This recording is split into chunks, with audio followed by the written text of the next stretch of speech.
Planning a trip used to mean hours of research, comparing reviews, and juggling spreadsheets.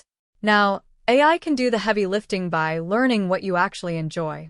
Instead of generic top 10 lists, these systems analyze your past choices, from the restaurants you book to the hikes you save, then generate an itinerary that feels personal. For example, a food-focused traveler might get a route through local markets and hidden eateries, while an adventure seeker sees a schedule packed with trails and kayaking spots.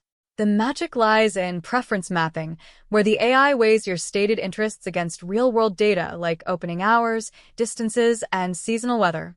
Some tools even let you tweak the plan in real time, swapping a museum for a coffee shop if your mood shifts. The result is a flexible blueprint that saves time and reduces decision fatigue, leaving more energy for the actual experience. As these models improve, they'll consider even subtler cues, like your travel pace or photography style. The takeaway is simple.